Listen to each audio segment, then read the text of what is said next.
might the Porsche of full electric performance cars be like? In this Taycan back in 2020, we got our answer. 4 years on, this car was significantly improved, faster, longer ranging and quicker charging, creating the revitalised version of this model that we look at here. As before, it's more powerful and faster than any other EV yet made. And as you might expect, it continues to set the handling benchmark for what a performance EV can be. Taycan pricing is exclusive, of course, but if you're looking for the electrified state-of-the-art, you'll find it right here.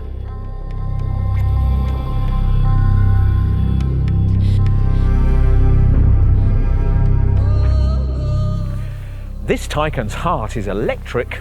Its soul, though, is very much that of a Porsche. Here we're going to look at the improved version. Fully electric performance cars are all much the same, right? They all give you a great big heavy battery, a couple of electric motors, and enough pulling power to literally tear up the tarmac. Oh yes, and they all feel terrible the first time you throw one into a corner. In 2020 though, Porsche came up with something better, the Taycan. Launched in the sports saloon form we look at here, the range was then expanded with sport turismo and cross turismo body styles, and all handled like no large luxury sports EV ever previously had. As a result, over 150,000 Taycans have been sold by the time this extensively revised model range was introduced in early 2024. As you can see, this improved car doesn't look much different and sits on the same J1 800-volt platform as before, but under the skin gets substantial changes in terms of drivetrain and charge capability. Big enough, the brand hopes, to last the car well into this decade. So big, in fact, that Porsche refers to this updated model as the J1.2. As a result, though this revitalised Taycan continues to share much with its development cousin, Audi's e-tron GT, it's still the car to beat in its segment. To find out why, you're going to need the usual comprehensive car and driving road test.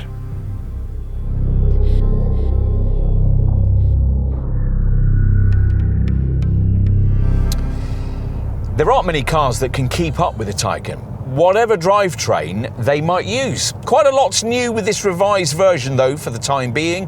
Porsche has decided not to adopt the tri-motor drive system from cousin model Audi's SQ8 e-tron. Instead, Zuffenhausen has redesigned this Taycan's rear electric motor, which is 10.4 kilograms lighter than before, but up to 108 PS more powerful, depending on the variant you're looking at. As for EV range, well, that's up substantially. With the base rear-driven version we're trying here, it can be up to 421 miles, an increase of up to 109 on the original model. Helping here is an increase in battery size, the base pack now at 89 kilowatt hours, with the larger performance battery plus pack we've got here, which is optional on the two most affordable models but standard thereafter, is now rated at 105 kilowatt hours. Total power output is considerably higher across the range, specifically with each model depending on the battery size you've chosen. When fitted with the Sport Chrono Pack that most customers want and with launch control engaged, this base single-motor rear-driven Taycan now offers up to 408 PS with the standard battery and 435 PS with the larger one. The latter figure 26 PS more than before, which means that 62 miles an hour with launch control is dispatched in just 4.5 seconds en route to 143 miles an hour. And that's at the bottom of the range. The power outputs for the mid-range dual-motor Taycan 4S are now either 544 or 598 PS respectively, depending on battery size, the latter figure up 68 PS from before.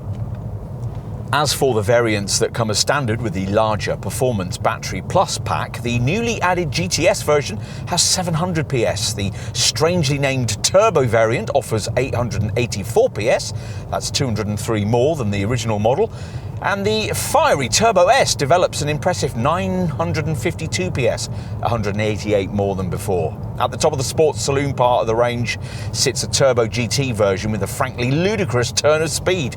1034 PS with launch control engaged. Yes, really.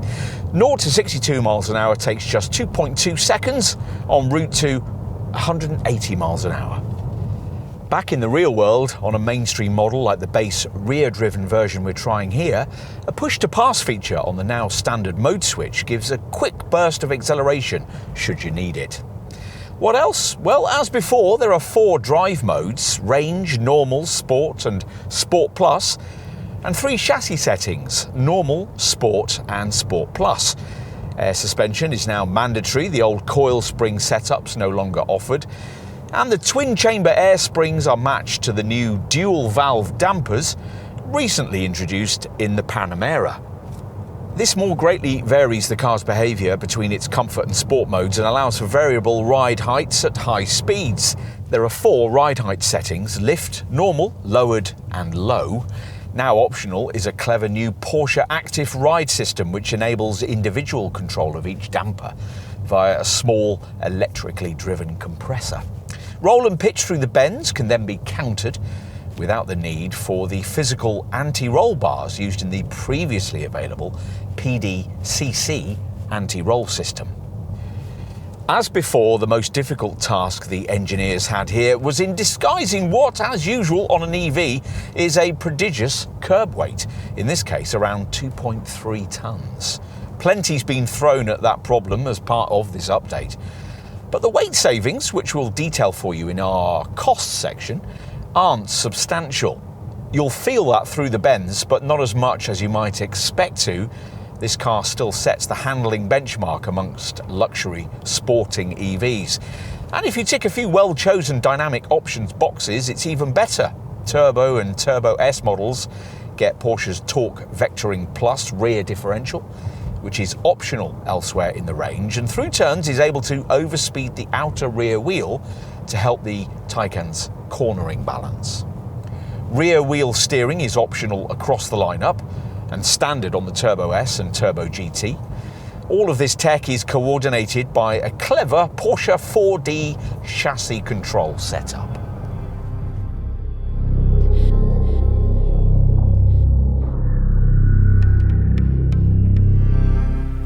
The Taycan is still a Porsche like no other before it, but very definitely a Porsche whichever of the 3 available body shapes you choose.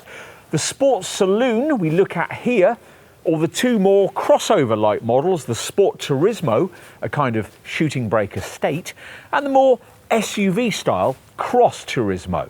All the key elements of the Zuffenhausen brand design are here: the special topography of the bonnet and front wings, air intakes instead of a dominant radiator grille, the marked so-called fly line, falling roofline, and a strong shoulder at the rear.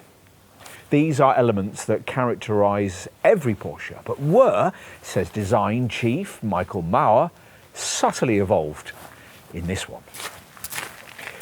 In profile, you might see elements of Panamera in the side window graphic and the downward slope of the roofline.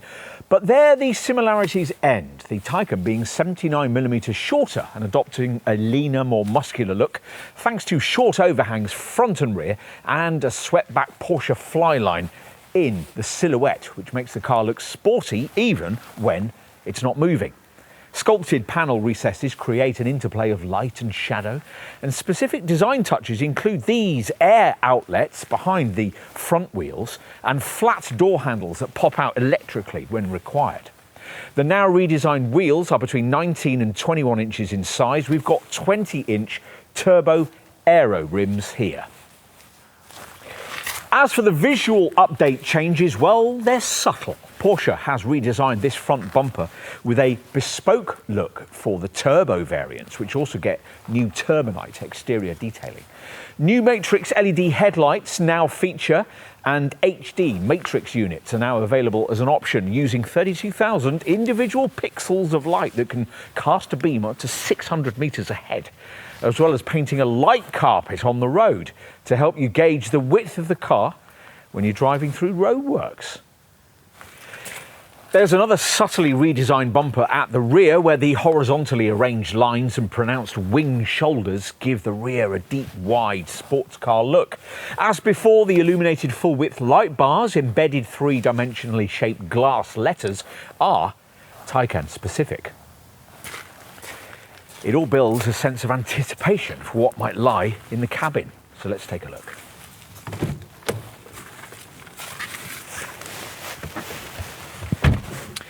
Inside, as before, classic Porsche design staples mixed with modern technology.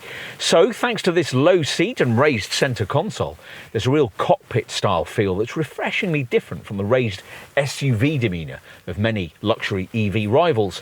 Porsche hasn't bothered to make many changes as part of this model upgrade, apart from a few colour and trim options and updates to the interfaces for the curved 16.8-inch instrument display, the main 10.9-inch centre touchscreen and the optional front passenger monitor. Otherwise, things are much as before, which means the dashboard, apparently influenced by the original 911 design from 1963, in the respect that there are very few buttons and the instrument cluster is wider than the steering wheel.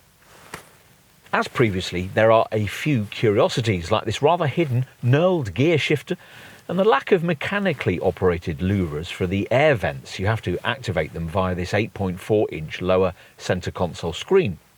This sort of thing can be adjusted to quite quickly, but you can't help sometimes feeling that old-fashioned knobs and buttons, particularly on this lower climate display, would be easier and more intuitive to use on the move. The touch controls around the edge of this instrument screen for the lights on the left and suspension settings on the right also require a glance away from the road to operate, which is less than ideal at warp level Turbo S speeds. Otherwise though, the instrument display seems well thought through with GPS mapping that can either show between the circular battery and trip data readouts or take up the whole screen. What else? Well, it's a bit dark and dour unless you spend plumply on some of the options list's more extrovert cabin colourings, but build quality's excellent, the one-piece sports seats are supportive, and we like the way that the screens are seamlessly built into the dash architecture rather than sitting proud of it. That, though, has the downside of meaning that this centre dash 10.9-inch PCM or Porsche Communication Management touchscreen display is now smaller than the monitors you'll find in obvious rivals. Still, it works well, especially in this updated form, where there's a choice of a home screen filled either by customisable widget sections or rows of little icons.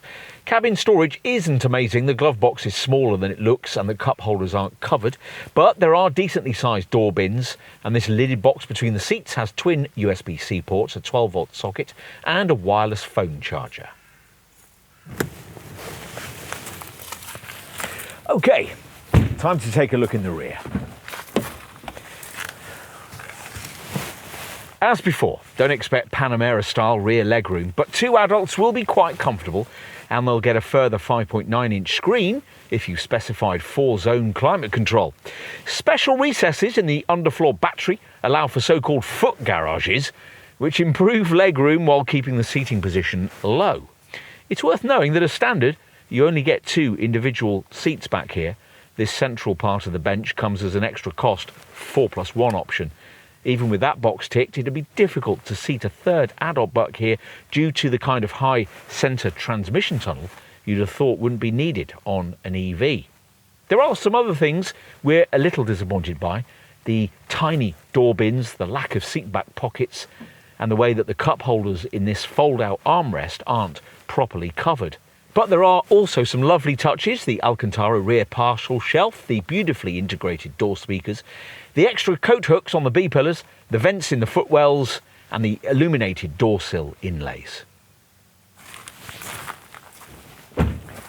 Okay, let's finish with a look at the boot, which is power accessed even on this saloon. Within, it's long but very shallow, hence a 407-litre capacity. That's more Golf-like than befitting a large luxury sedan. It's 446 litres in size in the Sport Turismo and Cross Turismo models. There are recesses on either side, a 12-volt socket on the left, and a deep well beneath the floor swallows the charging leads, which you might also store in the frunk nose compartment beneath the bonnet, which offers a further 84 litres.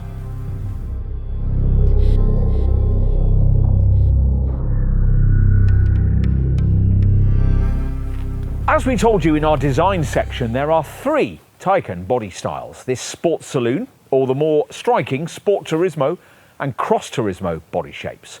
For the Taycan Sport Saloon we look at here, prices as we filmed in late autumn 2024 were starting from £86,500 for the base rear-driven version. At the time of this review, Porsche wanted around £96,000 for the mid-range dual-motor Taycan 4S, a cool £117,500 for the GTS, and just over £134,000 for the Turbo. The Turbo S is next, and as we filmed, cost just over £161,000. Bear in mind that unless you choose the GTS, the Turbo or the Turbo S derivatives, you'll need to pay nearly £4,500 extra to upgrade the standard 89 kilowatt-hour battery to the 105 kilowatt-hour Performance Battery Plus status many customers will want. We can't really see why you choose this Sport Saloon body shape. You only need fractionally more for the alternative for more striking Sport Turismo and Cross Turismo body styles, though we should point out that the Cross Turismo isn't available in base rear-driven form, so prices for that start quite a lot higher, from nearly £97,000 as we filmed. Stick with this Sport Saloon, and at the top of the range you get the further option of a fearsomely fast Taycan Turbo GT variant, which, as we filmed, costs just over £186,000 in standard or Weissach package forms. As for key luxury sports EV alternatives to this Porsche, well, this Taycan's development cousin, the Audi e-tron GT, now only competes with more powerful versions of this Zuffenhausen model. The entry-level version of that Audi, the S e-tron GT Quattro, cost around £109,000 as we filmed and offers up to 680 PS, an output which puts it only just shy, in power terms, of a Taycan GTS model costing nearly £10,000 more. Probably the closest direct rival to the rear-driven Taycan Sport Saloon we're looking at here is the Mercedes EQE 500, which costs around £3,000 less, has a similar output, but has 4MATIC four-wheel drive. Otherwise, you'd be looking at SUVs like the BMW iX, the Mercedes EQE SUV, or the Audi Q8 e-tron. Ultimately then, there's nothing quite like a Taycan. If you agree, then you'll want to know whether Porsche has been any more generous with standard spec as part of this update. So let's take a look at that now. For sure, this is a slightly better equipped Taycan than before. The mode switch on the steering wheel, for instance, is now a standard feature. And the standard price gets you 19-inch wheels, matrix LED headlights, an alarm, a heat pump, and all the connectivity benefits of the Porsche Connect app. Inside, there are 8-way adjustable heated comfort seats in the front, plus you can tick off 2-zone climate control with a pollen filter, power folding mirrors, and a media package that includes navigation and more deeply integrated Apple CarPlay, along with a new in-car video function that enables video streaming on the central display. It's disappointing that fairly basic items like keyless entry and adaptive cruise control still cost extra though. Probably the key option, apart from the Performance Battery Plus upgrade we mentioned earlier, is the Sports Chrono package with its dash top stopwatch. And if you've got both these things fitted, your Taycan will come with a special push-to-pass button on the steering wheel drive mode switch. Other popular Taycan options include a surround view active parking support system, 20-inch wheels, and the 4+1 rear seat arrangement that allows you to take a middle seat occupant if need be. We've got all of those things fitted here. Other key things you can add include 14 or 18-way powered front seats, which can be ventilated and massaged. Plus, you can add a further narrow screen ahead of the front seat passenger. Dynamic options include rear axle steering, the Porsche Torque Vectoring Plus system for extra cornering traction, the Porsche Electric Sport Sound, try before you buy, and the PSCB surface coating braking or PCCB full ceramic disc braking systems. We'd want to consider adding a head-up display and 4-zone climate control. If you've really money to burn, or someone else is paying, you could also have HD matrix headlights, a panoramic roof, even bigger 21-inch wheels, night vision assist and remote park assist, the latter allowing you to stand outside the car and park it with a smartphone app. There's also the Porsche Inner Drive semi-autonomous drive system, which uses radar and sensor feedback, plus predictive GPS data to look ahead for up to 2 miles as you drive, modifying speed and gear shift strategy to better suit the speed limits, topographic road features and traffic flow that you're likely to encounter. Enough with options and on to safety. For driver and front passenger, there are full-size airbags, knee bags and side airbags, plus curtain airbags along the entire roof frame and on the side windows from A pillar to C pillar. As for the camera stuff, well, a warn and brake assist system alerts the driver both audibly and visually when it detects possible collisions with other cars or pedestrians, activating an emergency stop function when necessary. There's also lane keeping assist, lane departure warning and traffic sign recognition, but you will have to pay extra for blind spot monitoring.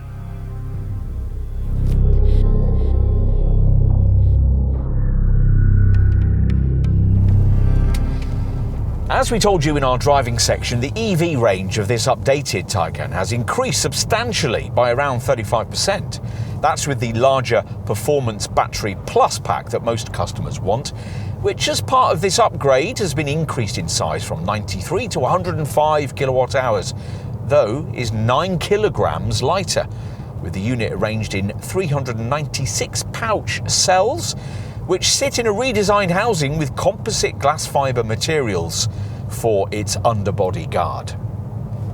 That bigger 105 kilowatt hour pack is optional with the mainstream Taycan and Taycan 4S models, which as standard come with an 89 kilowatt hour pack, that's 10 kilowatt hours bigger than before, that takes them respectively either 367 or 346 miles on a charge. With the larger 105 kilowatt hour pack fitted, as with this test car, this rear-driven Taycan can go up to 421 miles, while the Taycan 4S can go up to 399. That larger Performance Battery Plus pack is standard further up the range, and with it the Taycan GTS can take you up to 427 miles. The Turbo and Turbo S versions go 391 miles, and the Turbo GT manages up to 344 miles. To preserve charge, as a further part of this update, Porsche has made weight savings of up to 15 kilos, and the maximum recuperation capacity during deceleration from high speeds has increased by more than 30%, from 290 to up to 400 kilowatts. As before, unlike many of its rivals, but as with the similarly engineered Audi e-tron GT, the Taycan has an 800-volt electrical infrastructure rather than the usual EV 400-volt setup. This time round, this model's bigger battery packs can charge at up to 320 kilowatts, 50 kilowatts more than before. And Porsche says that both packs will charge from 10 to 80% in just 18 minutes. That's 4 minutes quicker than the equivalent smaller capacity batteries could do before. It's 33 minutes hooked up to a more usual 150 kilowatt public DC supply. Home wall box charging should be quicker too, thanks to a new controller and software for the 11 kilowatt AC built-in charger. With an 11 kilowatt supply, the 93 kilowatt hour battery needs 9 hours to charge from empty to full. It'll be 11 hours for the 105 kilowatt hour battery. The other things you might need to know aren't quite so positive. The earlier version of this Taycan gained an unwelcome reputation as one of the fastest depreciating new cars out there, though other luxury EVs aren't far behind. It's something you'll just have to take on the chin as an early adopter. Officially, depreciation's rated at between 44 and 53% after 3 years, or 36,000 miles. Achieving those sorts of figures might be challenging though. Insurance will also be pricey, as Taycan ratings vary between 47 and a top-of-the-shop Group 50. For servicing, you'll need to visit your local Porsche centre every 2 years or every 20,000 miles, the same as for all of the brand's models, whichever comes first. And there's the usual unremarkable 3-year unlimited mileage warranty package, with the usual 8-year or a 100,000-mile battery warranty.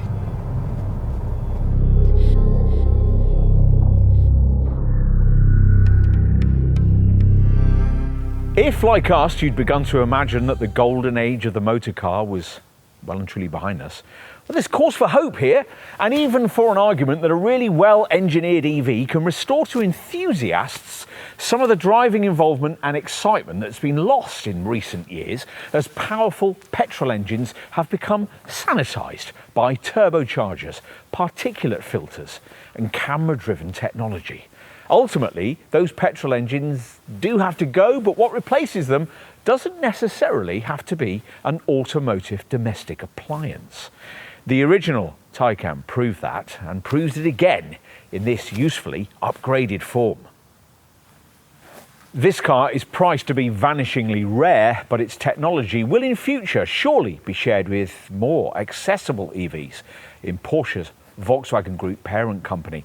And from there, other competing volume brands will have to copy it. So, the Taycan might really prove to be a turning point in the EV era, the place from which automotive engineers regained emotive control in motor car development. There's a place in the market for electric cars produced merely to go from one location to another, but a desire for more than that will also exist amongst those who come in search of something extra. And if you despaired of an EV, any EV ever properly providing that, then you need to try this one.